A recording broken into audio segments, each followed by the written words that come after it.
(7시 15분에) 하루가 시작되고요. 7시 15분부터 8시 반까지는 자유롭게 이제 생활을 하고 9시부터 오전 수업이 시작됩니다.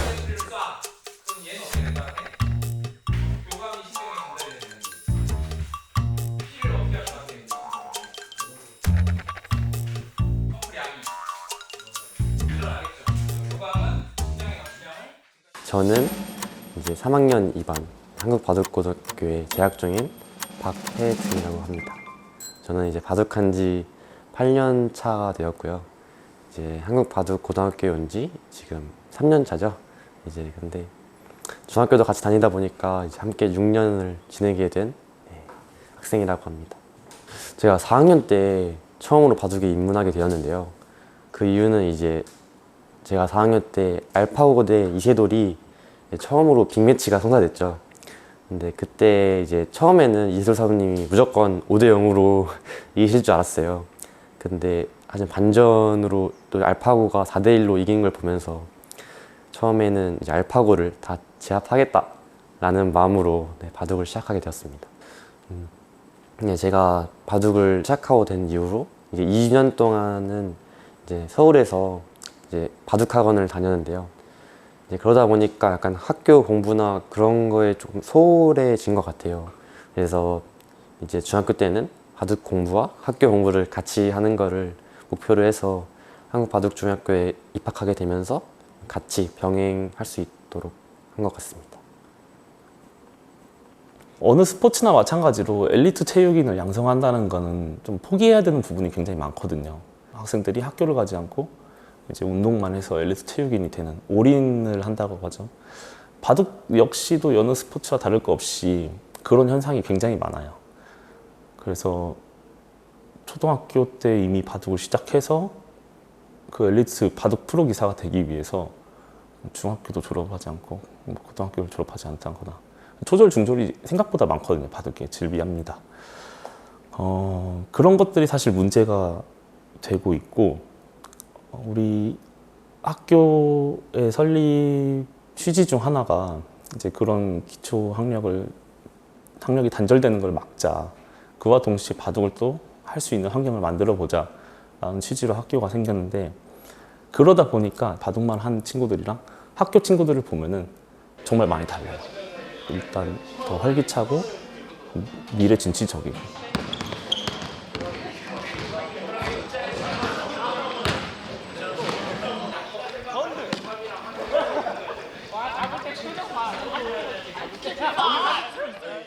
저희가 이제 학교만의 특색 있는 수업이 있거든요. 그래서 바둑 학개론, 뭐 현대 바둑 이론, 바둑 콘텐츠 같은 그런 저희 학교만의 특색 있는 수업을 담당하고 있고요.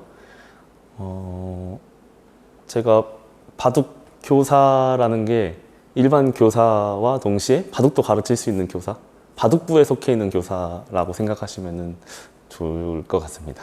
남자애들이 주다 보니까 그냥 별 생각 없는 남고생들, 여느 남고생들과 다르지 않다 이렇게 생각하다가도 학생들이 바둑을 두고 있는 모습을 보면 제가 저렇게 진지한 모습?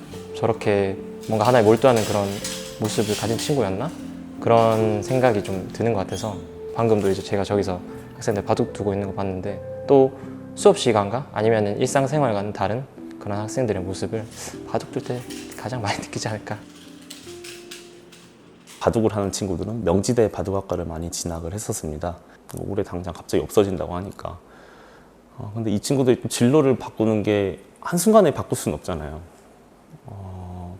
그래서 지금 담당 선생님들하고 또 이제 바둑과 선생님들하고 일반 교과 선생님들이 계시잖아요.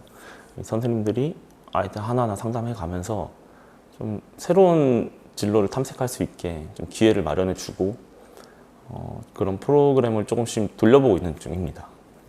이번 3학년들이 유독 좀 바둑 쪽에 관심 있는 친구들이 많고, 그 학생들이 또 공부도 열심히 하는 친구들이 많이 있었거든요.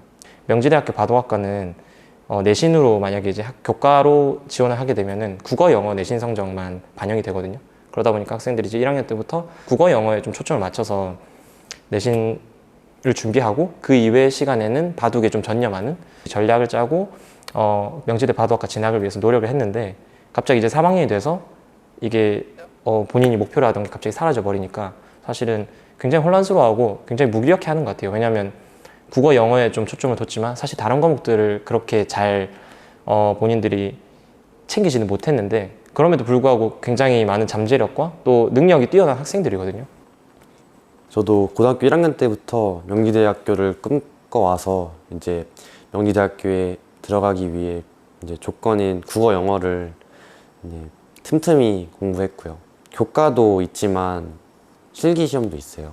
이제 사활을 풀어서 이제 명지대학교에 입학할 수 있는 방법이 하나 있는데 그걸 통과하기 위해서 이제 저도 굉장히 많이 사활을 풀고 노력하고 있었습니다. 근데 이렇게 없어진다는 소리 들으니까 좀 어디로 가야 될지 살짝 헷갈리고 방황했던 시기가 있었던 것 같아요.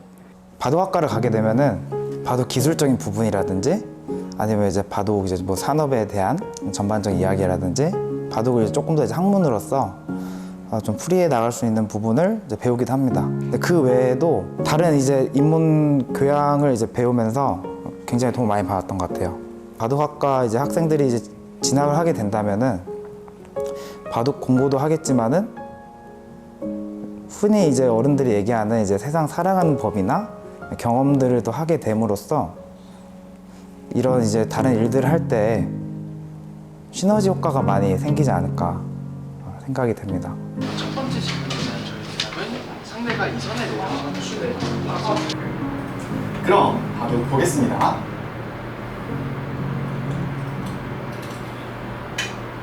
바둑은 시청자분의 흑으로 시작합니다. 저는 입단 7년차 프로바둑 기사로 활동하고 있고 명지대학교 14학번 문종호라고 합니다. 복분자, 복기로 분석해주는 자라는 프로그램을 진행을 하고 있고요. 창의적 체험활동 바둑 수업을 진행을 3년째 하고 있고요. 또 프로 바둑기사 협회에서 대의원 활동도 하고 있습니다. 바둑학과에서의 경험은 제가 바둑기사로서 뿐만이 아니고 수많은 사람들을 만날 수 있게 연결할 수 있는 그런 기회를 마련해 줬다라고 생각을 하거든요.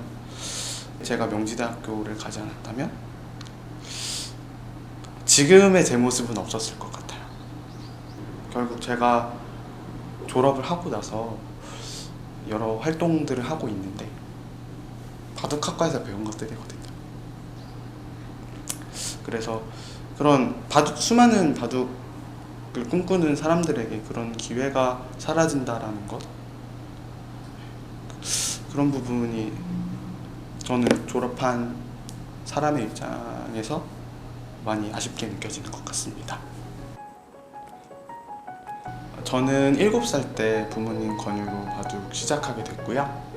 그 나이 때 아이들이 많이 활발하잖아요.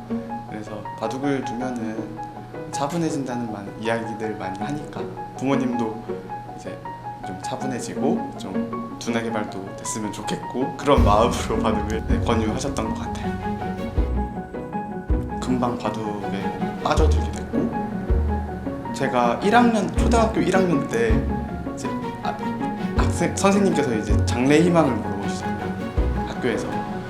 그러면은 그때 저는 프로바둑 기사라고 썼던 것 같아요. 저는 정확하게 기억이 나는데요. 141회 일반인 입단대회를 통해서 입단을 했고요. 프로기사의 의무는 2개가 있대요. 뭐냐면 기력 향상, 바둑 잘 두는 거, 그리고 바둑 보급, 이제 수많은 사람들한테 여러 방법으로 바둑을 보급하는 거. 프로기사라는 자격을 얻게 된 만큼 내가 많은 사람들한테 바둑을 알리는 데 있어서 어떤 공헌을 해야겠다라는 생각 역시 가지게 됐던 것 같아요.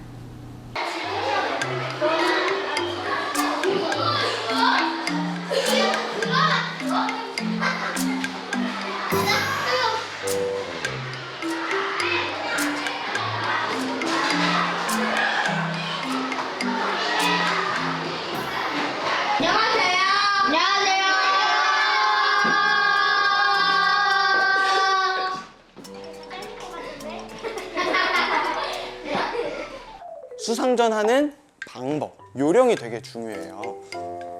아까 우리 영상에서도 봤는데 지금 우리 백이 이 흑돌 3개를 먹으려면 올바른 방향으로 단수 치는 거예요. 네. 그러면 스님이 같이 따라서 단수 치면 어떻게 할 거예요? 그렇죠. 네. 우리도 잘 풀어줬는데 풀 주시고요. 우리한테 용기내주는 네, 박수 한번 보내드리겠습니다. 바둑 지도자 양성과정이라는 프로그램이 있었어요. 거기에 지원을 하게 되면서 바둑 어떻게 가르쳐야 되는지 또 추가적으로 교육을 받았고, 그러면서 뭔가 교육에 대한 마음이 더 커졌던 것 같아요. 또 우연한 기회에 문화체육관광부 그리고 한국기원을 협약을 해서 창의적 체험활동 수업의 강사로 참여하게 되었고요.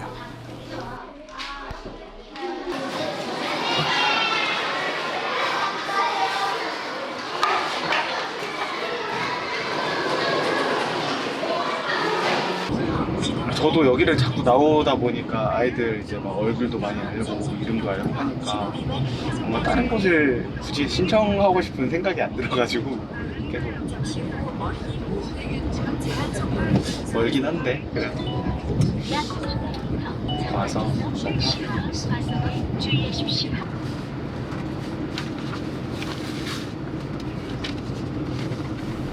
바둑 보급에 관심을 갖고 교육에 관심을 갖게 되니까 제가 바둑 잘 가르치고 싶은 열정은 너무 큰 거예요. 그런데 막상 제가 수업을 했을 때 내가 잘 하고 있는 건가? 이렇게 피드백 해주는 사람도 없었고 스스로도 기준이 없는 거예요. 교육하는 방법에 대해서 더 배우고 싶다라는 마음이 컸었고, 어떻게 하면 더 잘 가르칠 수 있을까? 이렇게 생각을 하게 됐어요. 그래서 교육대학원에서 공부하면서 내가 실제로 적용할 수 있는 그런 지식을 배우자, 이렇게 생각을 했던 것 같고요. 조금 더 넓은 측면에서는 제가 지금 전공이 체육인데 바둑과 함께 융합할 수 있는 어떤 새로운 가치를 만들어보고 싶은 그런 마음도 있습니다. 제가 하고 싶은 나중에 논문 쓰면은 좀 많이 멀긴 했는데 생리학 쪽으로 하고 싶어요. 이번 학기에도 스포츠 의학을 듣는데 좀 생리학 관련 분야에서 좀 바둑이랑 좀 안 맞잖아요. 생리학이랑 바둑이랑 솔직히 무슨 관련이 있겠어. 약간 이렇게 생각이 들면서도 거기 안에서 좀 뭔가 연구해보면 괜찮을 것 같은 주제도 있는 것 같아서 최근에 발표했던 내용이 바둑을 두면은 어느 정도 에너지 소비가 일어나나 이런 거 좀 측정해보는 그런 거 해봤었거든요. 재밌더라고요. 근데 이런 거를 조금 더 확대해 나가면 되지 않을까.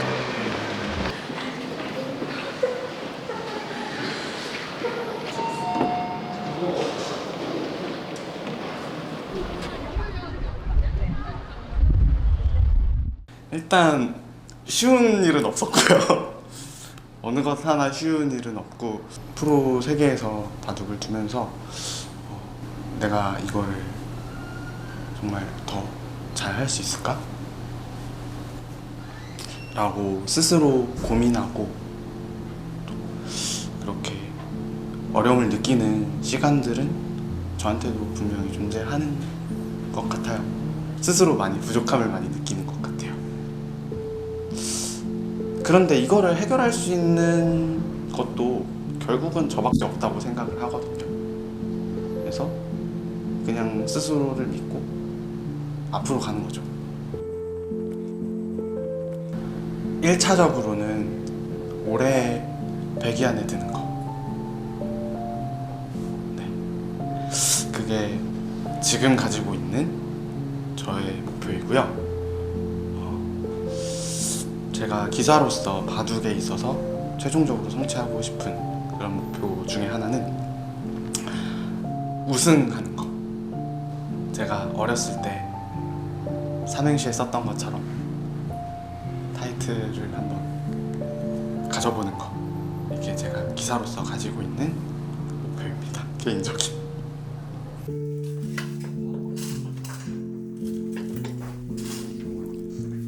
바둑은 제가 생각했을 때는 전쟁인 것 같아요. 전쟁도 이제 다른 나라의 영토를 뺏어서 자기 땅으로 만들려고 하잖아요. 바둑도 상대방의 땅을 뺏거나 자기 땅을 많이 지어서 이제 영토를 넓히는 게임 중에 하나인데요. 이렇게 바둑을 두다 보면 약간 상대방의 집을 빼앗으려고 머리를 쓰다 보니까 생각이 깊어질 수 있지 않을까 생각하고 있습니다. 네, 중학교 3학년 때 입단대회를 준비했던 것이 생각이 납니다. 네, 그 당시에 제가 가장 바둑에 진심이기도 했고 이제 입단대회 하기 한 달 전부터 그 여기 앞에 있는 전망대를 매일 다녔었어요. 6시 반부터 이제 사모님과 함께 한 달 동안 가서 좀 더 저희 안에 있는 도끼를 끄집어내는 경험을 했던 것 같은데요. 제가 대회 처음으로 16강까지 진출하기도 했고 제가 떨어졌을 때도 너무 아프거나 그러지 않고 너무 행복했었어요. 그런 경험이 너무 좋았고 아무런 후회가 남지 않은 적이 그때가 처음이었기 때문에 네, 그 대회가 가장 기억나는 것 같습니다. 그 당시에 그 사범님들께서 저한테 충분히 많은 조언을 해주시고 많은 격려를 해주시면서 감사하게도 네, 저는 그 말들로 인해서 지금의 저가 만들어졌다고 생각하고요. 가장 기억에 남는 일은 너가 세계에서 가장 열심히 한 친구라고 네, 격려와 조언을 해줬을 때 그때 너무 기분이 좋았던 것 같아요.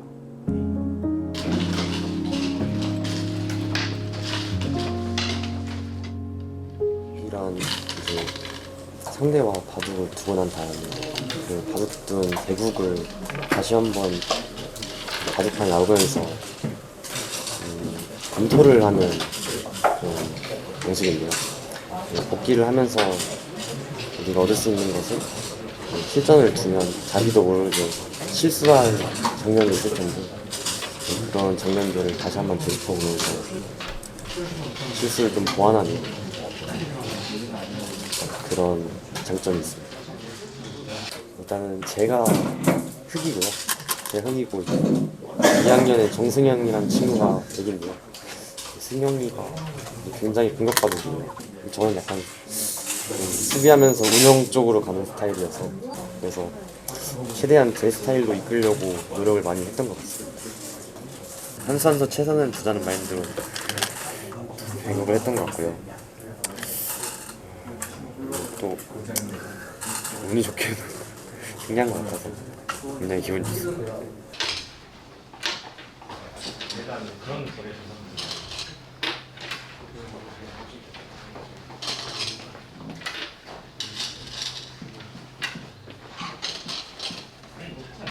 원래 제가 처음에 바둑 도장을 다니게 된 학원이 있는데요. 처음에는 학생이 엄청 많아서 이 학원 잘 되겠구나 싶었어요. 근데 최근에 보니까 작년부터 그 학원이 없어졌더라고요. 제가 많은 추억이 담은 곳이기도 하고 친구도 많이 사귀었던 곳이기도 한데 이렇게 없어진 것이 바둑 인구가 많이 없어졌구나. 근데 바둑이 위기지만 위기는 곧 기회라고 또 많이 하잖아요. 이번 기회를 통해서 바둑을 알리고 조금 더 쉽게 재밌게 접근할 수 있도록 하는 것이 먼저이지 않을까 생각합니다. 저의 장기적인 목표는 세계 최고고요. 이제 가다 보면 힘든 날도 많고 포기하고 싶을 때도 물론 많이 있겠지만 항상 간절하게 진심으로 임하다 보면 이루어질 수 있지 않을까 생각합니다.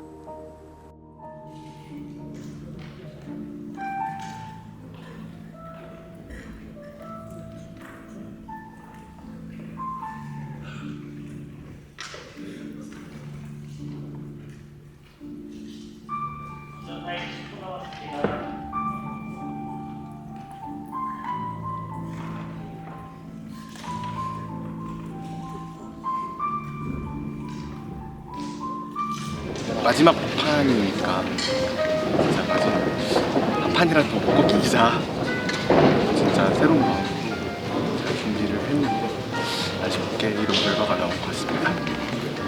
일단 흐름은 계속 비슷하게 흘러가는 것 같은데 워낙 좀 미세한 승부였던 것 같아요.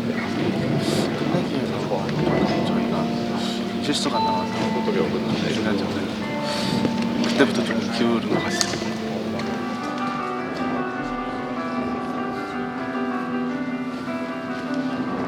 바둑의 세계는 냉정한 것 같아요. 실력의 세계잖아요.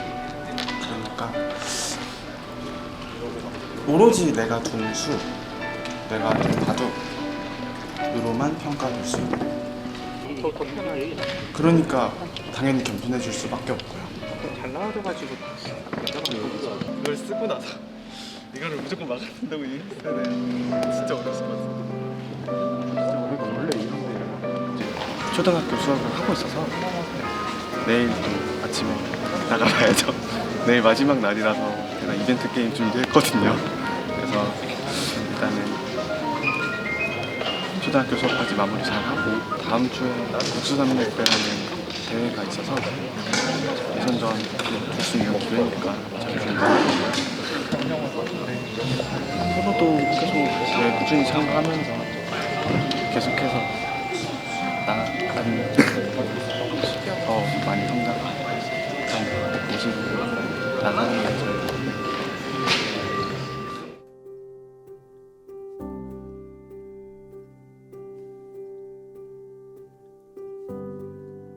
바둑은 남녀노소가 즐겁게 둘 수 있는 그런 게임입니다.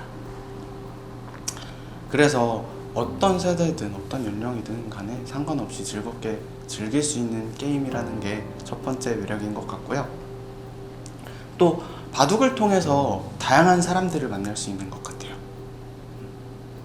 바둑은 나 혼자만 두는 게임이 아니잖아요.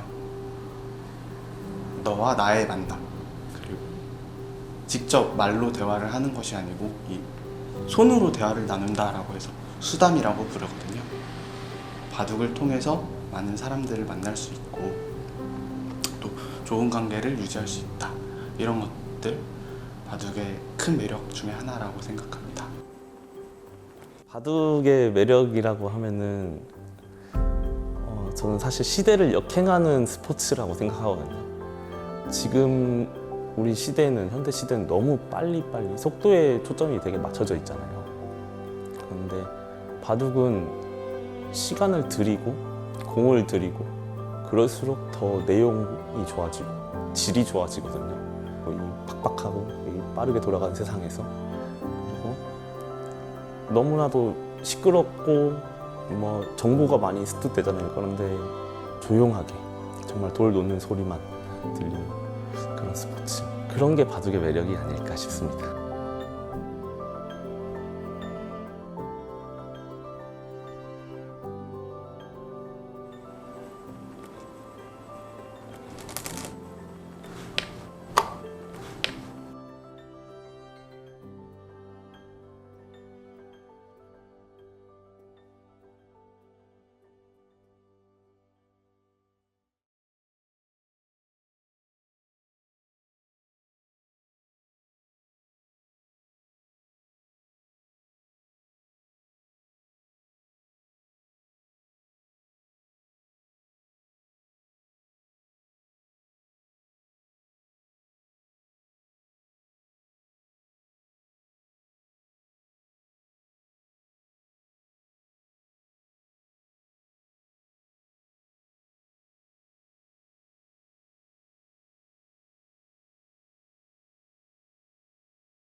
되게 많은 선생님들이 요즘의 목표는 그냥 문제 안 만들기, 스트레스랑 불안이 사실 되게 심해서 정신과도 주기적으로 다니고 그냥 학부모라는 거 자체가 너무 지긋지긋하고 싫어지더라고요. 너무 실망했어요. 스승의 모습이라기보다는 직장인의 모습이에요. 그리고 꼬투리 잡으려면 한도 끝도 없죠 이게. 그러니까 이미 공교육이 썩었다는 거지 사실.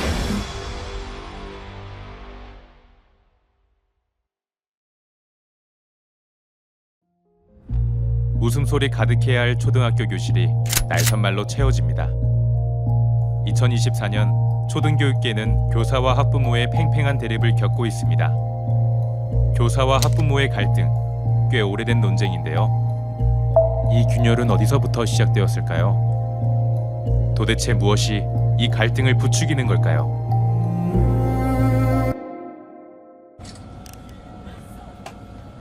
어렵게 취재에 응한 초등교사 A씨를 만났습니다.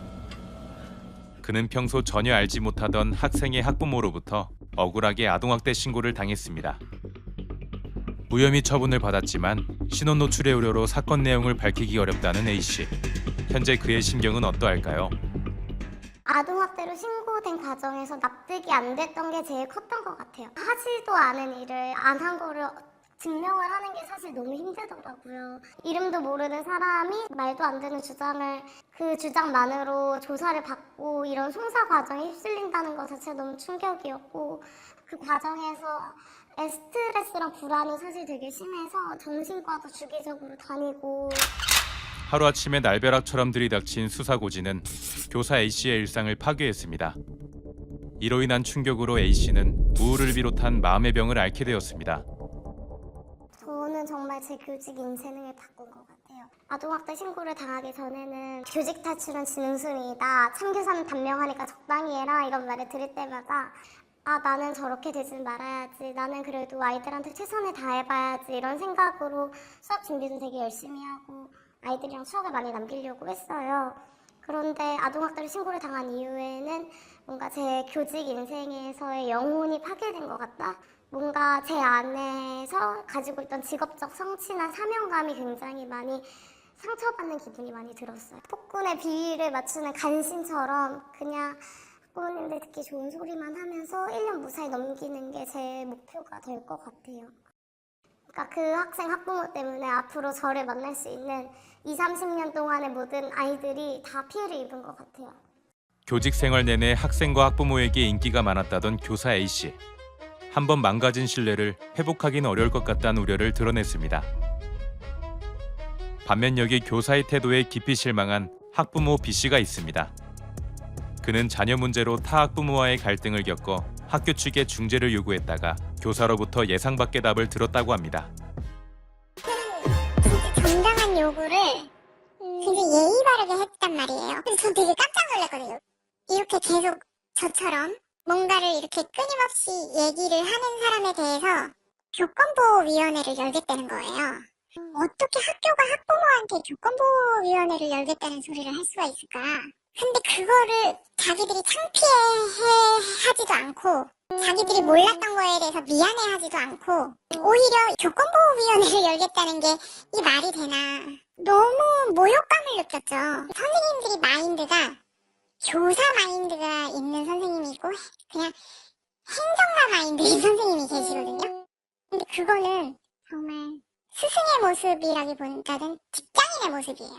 근데 요즘의 선생님들은 그런 사명의식이나 소명의식보다는 그냥 돈 받는 직업인으로서의 생각이 있는 사람들이 좀 더 많은 것 같아요.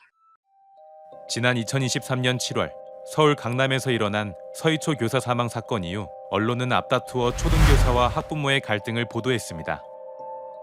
이 오랜 갈등의 시작은 무엇이었을까요? 시간을 거슬러 올라가 보겠습니다. 교실 내 갈등을 둘러싼 역사적 흐름에는 3번의 전환점이 있었습니다. 먼저 1995년 김영삼 정부의 교육개혁입니다. 이 개혁안은 당시 촌지등이 성행했던 권위주의적 교권에 맞서 학생과 학부모를 교사와 같은 교육 당사자로 규정했습니다. 다음으로 2010년 학생인권 조례의 도입입니다. 학생 체벌이 전면 금지된 시기였는데요. 한 초등교사가 학생을 가혹하게 폭행한 일명 오장풍 사건 이후 교사의 교권이 지나치다는 비판의 목소리가 높아진 것이 조례 제정의 배경이 되었습니다. 그리고 2023년 교권보호 4법의 강화입니다. 학부모의 악성 민원으로 한 초등교사가 스스로 목숨을 끊은 이른바 서희초 사건 이후 교권 회복에 대한 여론이 형성되었습니다. 이로 인해 서울을 비롯한 일부 지역에서는 학생인권 조례가 폐지되는 수순에까지 이르렀습니다. 역사적으로 불거졌던 교실 내의 갈등과 해소 양상은 마치 줄다리기를 닮았습니다. 늘 긴장 상태로 팽팽하던 줄은 문제 발생 시 한쪽으로 강하게 당겨지며 교육계의 문제를 설명해 왔습니다. 문제의 실마리를 찾기 위해선 갈등의 쟁점인 학부모를 만나야 했습니다. 서희초 사건 이후 높은 민원량으로 주목받은 강남 3구 학군지를 찾아갔는데요. 과연 그곳의 학부모는 어떤 존재였을까요? 담임 선생님께서 좋은 뜻으로 뭐 학기 말이니까 이제 단체 사진을 찍어가지고 방학식 날 이렇게 올려주셨어요. 근데 일부의 학부모님들이 아예 초상권도 있는데 단체 사진을 어떻게 학부모 허락 없이 이렇게 카이톡에 올릴 수가 있느냐, 이런 민원으로 인해서 사진이 내려간 경우도 있고, 뭐 우리 애는 햇빛 알러지가 있는데 체육관에서 체육 수업 하지 않고 왜 운동장에서 체육 수업을 하죠? 뭐 이런. 날카롭기만 할 것 같던 강남의 학부모. 그러나 이들은 곧 의외의 말들을 내놓았습니다. 근데 부모가 이제 굳이 말 안 할, 그냥 할 말 없을 때는 절대 연락 안 하죠. 그쵸, 굳이. 굳이 연락을 조심스러우니까. 이게 뭐 귀찮게 하는 건 아닐까라는 생각을 첫 번째 하고, 그다음에는 이제 컴플레인 같은 거는 절대 할 생각을 안 하고 있으면. 큰 일이 있고 나서 그 교사 인권이 되게 중요시 된 게 불과 한 2년 사이잖아요. 이제는 연락을 드리는 것조차 조금 조심스러워지더라고요. 지금까지 선생님은 너무 만족해요. 오히려 예민한 학부형들로 인해 선생님들이 너무 안 됐다. 좋은 선생님들이 명퇴 내시고 그만두신 선생님들이 벌써 제 주변에 많아요. 도저히 힘들어서 못 하시겠다. 초등학교 선생님 특히 너무너무 힘들고. 초등학교 제일 힘들 것 같아요. 일단은 그 선생님들이 문신의 폭이 너무 좁아졌기 때문에 거기서부터 뭐가 안 되는 것 같아요. 팔다리가 그냥 잘린 거라고 보면 돼. 일이 날까봐 그냥. 그거부터가 나는 잘못됐다고 생각해요. 예상과 달리 강남에서 만난 대부분의 학부모는 교사를 향한 조심스러움과 공감의 말을 건네왔습니다. 교사에 대한 적대감은 찾아보기 어려울 정도였습니다. 그렇다면 이 갈등의 실체는 무엇이었을까? 분명 교사와 학부모 이상의 요소가 개입되었을 가능성을 짐작할 수 있었습니다. 도대체 우리는 이 갈등을 어떻게 이해할까요? 아동교육 문제를 심층 취재해온 변진경 기자는 이 갈등의 핵심으로 언론의 보도 관점을 꼬집었습니다. 우리가 정말 많은 범죄가 일어나지만 우리가 만나는 모든 사람이 범죄자가 아니잖아요. 근데 미디어를 보면 괴물들만 살고 있는 것 같이 느껴지는 게 지금 특히 초중고 교육 현장인 것 같은 거예요.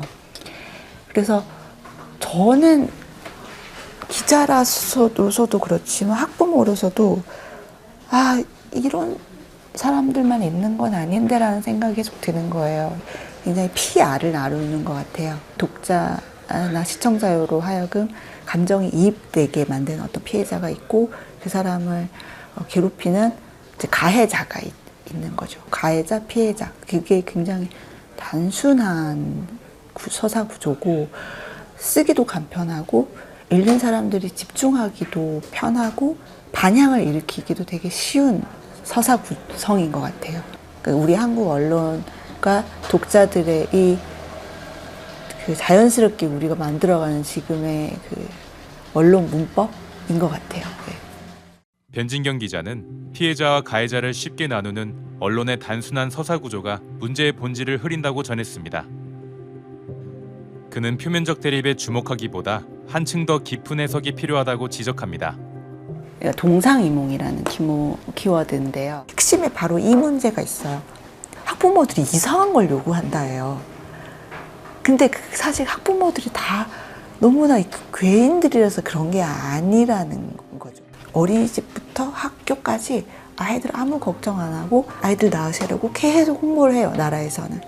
그렇게 했으니 당연히 학부모들은 모든 것들이 학교에서 해결될 거라고 당연히 그렇게 들었을 있고 정치인들이 약속을 했으니 사실은 보육의 관점으로 바라보는 학부모들이 많지만 그러면 그 교사 입장에서 너무 어이가 없는 거예요. 나의 전문성에 대해서는 아무런 존중이 없고 그냥 애들 뒤치다꺼리하는 사람으로 인식하네라고 학부모들을 불신하고 이렇게 되는 계속 악순환이 있는 것 같아요. 실제 초등교사의 교권 침해 경험 중 다수를 차지한 학부모의 악성 민원. 바로 여기에 교육과 보육의 동상이몽이 고스란히 반영되고 있었습니다.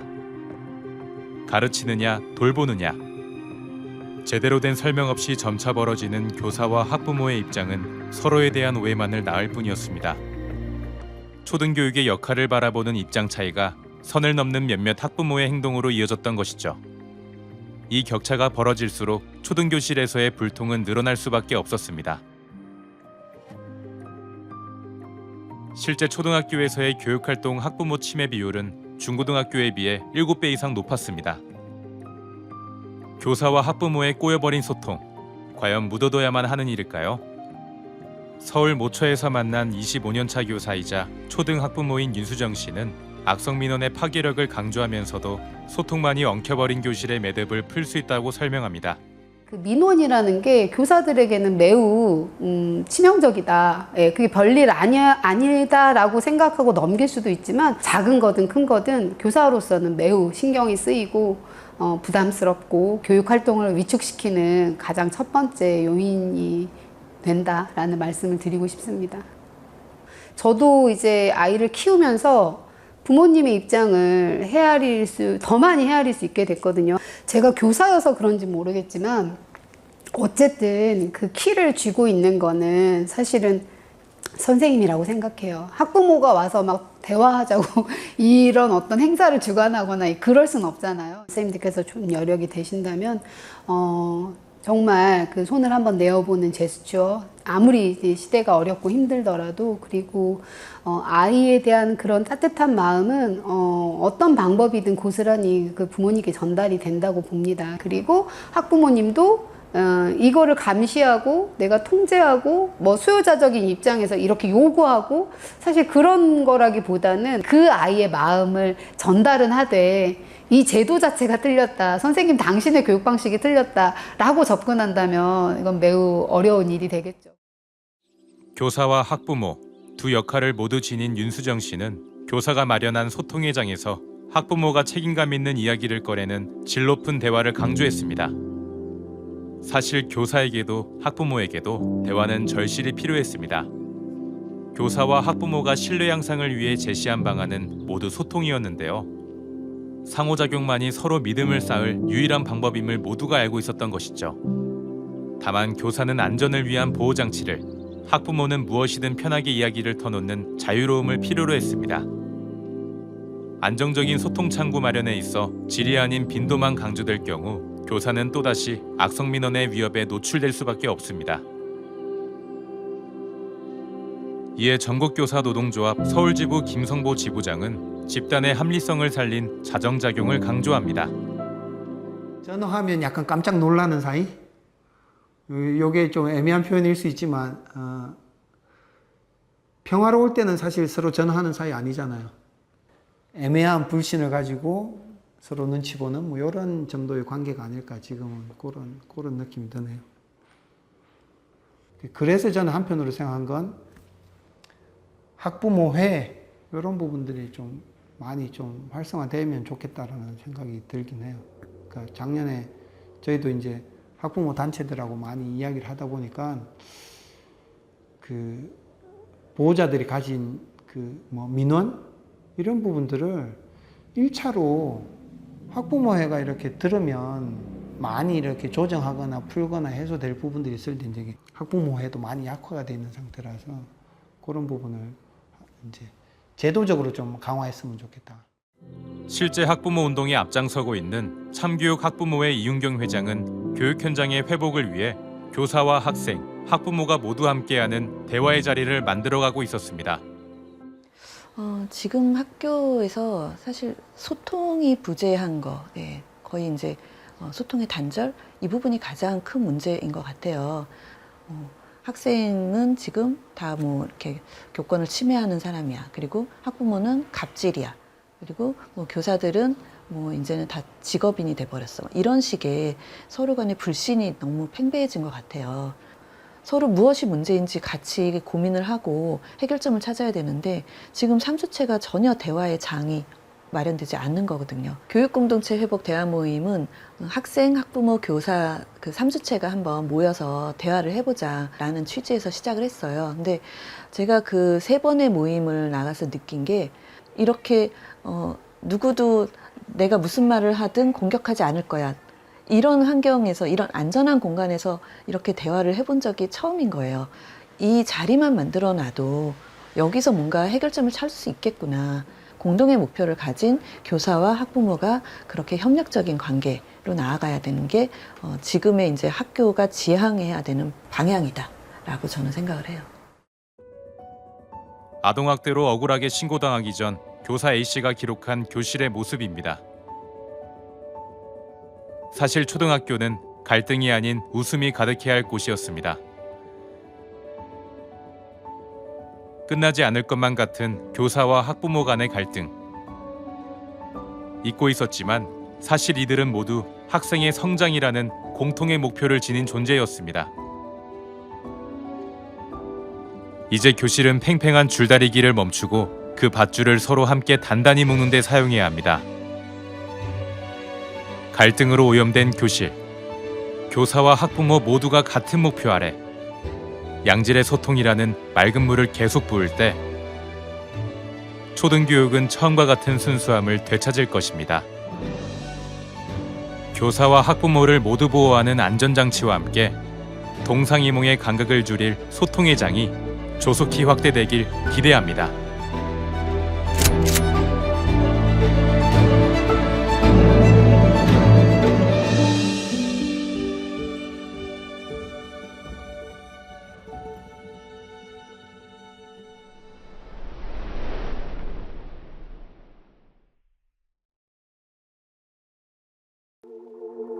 대학교의 시험 기간.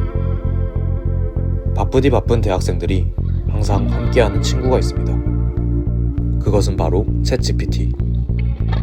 대학생활의 필수 도구가 된 챗GPT를 대학생들은 어떻게 쓰고 있을까요? 챗GPT 많이 사용하시나요? 네, 많이 활용합니다. 200개 질문 정도는 때리는 것 같은데. 거의 챗GPT를 안 쓰는 과제가 없을 정도로 과제 시작할 때 얘를 켜놓고 시작합니다. 챗GPT가 말해주는 거에서 좀 아이디어를 얻어서 제가 또 제 연구 주제를 좀 구체적으로 정하는? 사람이랑도 얘기를 할 때 얘기를 하다 보면 아이디어가 떠오르고 하잖아.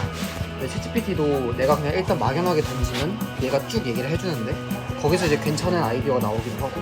장표 만들 때도 쓰는 것 같아요. 아, 나 지금 이런 의도로 이 장표 하고 싶은데 이 이미지의 하단에 있는 문구 고쳐줘. 후보 5개씩 내줘.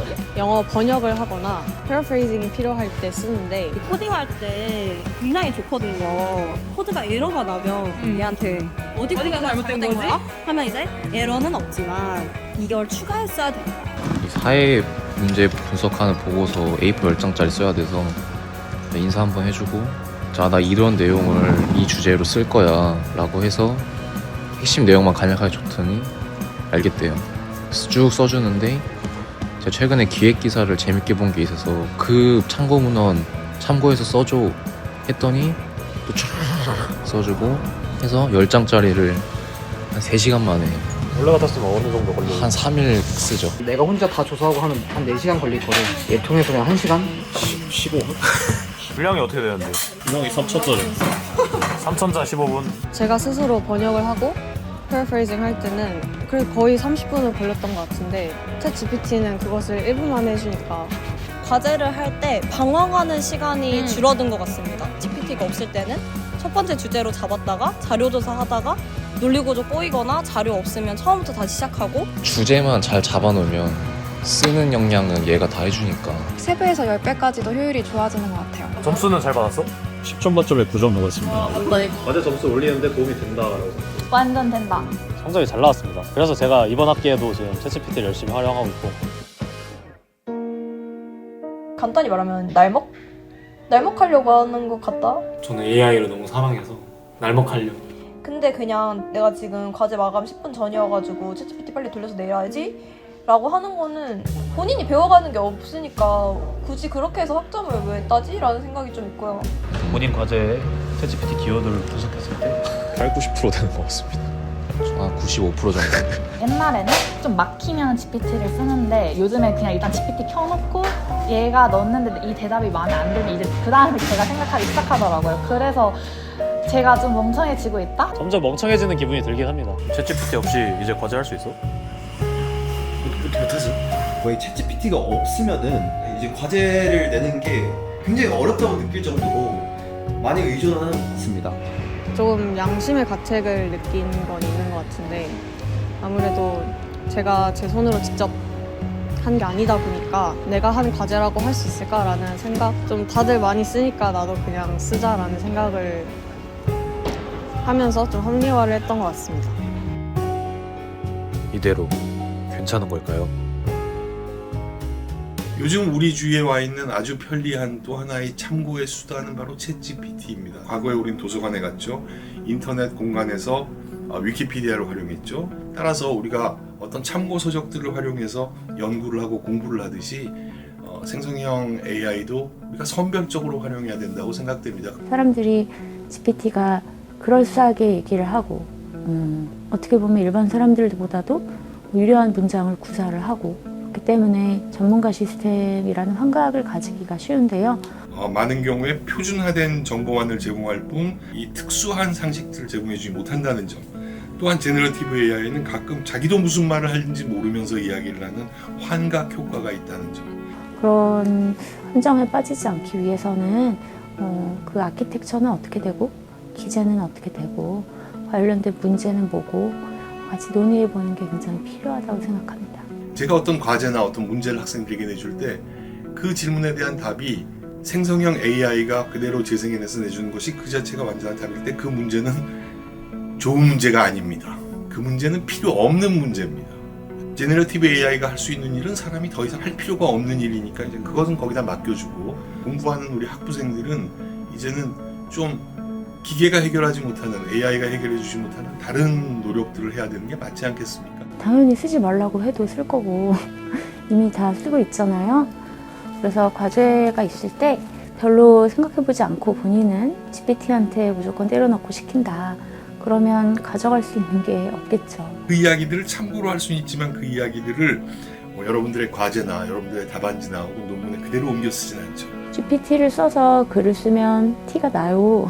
그러나 그 자체가 잘못됐다는 게 아니라 윤문을 하는 과정에서 내지는 고치는 과정에서도 분명히 배워가는 게 있습니다. 그래서 굳이 쓰고 싶다면 그냥 전체를 맡겨버리지 말고 협업을 한다는 자세로 같이 해오기. 5페이지짜리 10페이지짜리 에세이를 썼는데 제일 어려운 점은 쭉 읽어내려가는데 틀리는 거 하나도 없어. 심지어는 스펠링도 하나도 안 틀려. 네. 완벽한 글이야. 그러면 학점을 뭐를 줘야 될까? 저는 B 이상 줄 수 없다고 생각해요. 남들이 딱 보기에 그럴듯하게 뽑아내는 것만이 잘하는 게 아니죠. 그럴 거면 진짜 GPT 시키면 됩니다. 그러면 어느 정도 스탠다드한 표준적인 그러한 답변이나 결과물이 나오게 마련이니까요. 틀리지 않는 글이 있을 때 그 속에서 글을 쓴 사람의 논지가 뭐지, 하고 싶은 얘기가 뭐지가 분명히 드러나지 않으면 나는 B밖에 못 준다고 생각해요. 대학 현장이라는 곳은 망쳐도 보고 그리고 잘못도 해보고 그러나 오롯이 향유를 하면서 그 과정을 내 자신의 생각을 어떻게 표현할 것인가를 함께 배워가는 과정인 거잖아요. 그 말에 대한 성찰이 필요하고 그 말에 대한 근본적인 확인이 필요하고 또한 그 말들을 쭉 연결할 수 있는 자신만의 논리의 구조가 필요하고 그 논리의 구조, 그 추리의 구조가 바로 이 엄청난 과학기술의 시대, 특히 생성형 AI 시대의 메인 플레이어로서의 사람이 갖추어야 될 가장 중요한 학습의 자세라고 생각됩니다. 어떤 일은 우리가 왜 가치를 두는지, 왜 사람이 하는 게 중요하다고 생각을 하는지, 이게 질을 떠나서 아무래도 가치론의 문제니까 앞으로는 이런 점에도 많은 생각과 고려와 반성이 필요할 것 같습니다.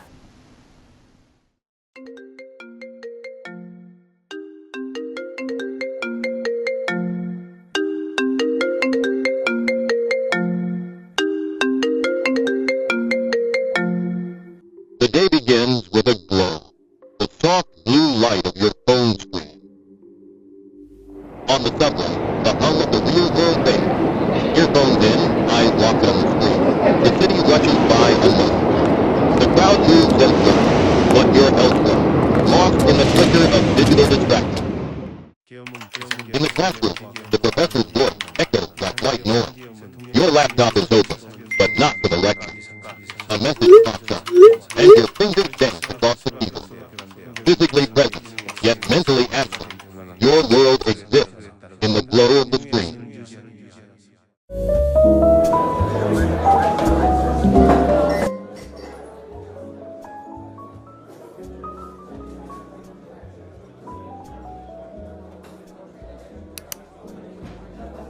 When the group project calls for creativity, ChatGPT becomes your silent partner.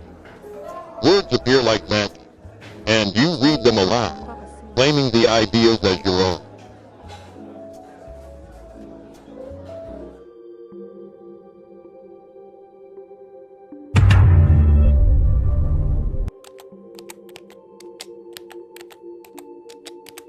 At home, the Netflix logo greets you like an old friend, pulling you into stories that feel more vivid than your own. Time slips away in the soft light of the laptop, a comforting escape. Mental with her bipolar uncle, bipolar. And, as the day ends, it begins again. The phone returns to your hand. Swiping, scrolling, refreshing, a ritual without purpose. The world outside your screen fades to black as you drift off, cradled by the glow of your digital world. Transform.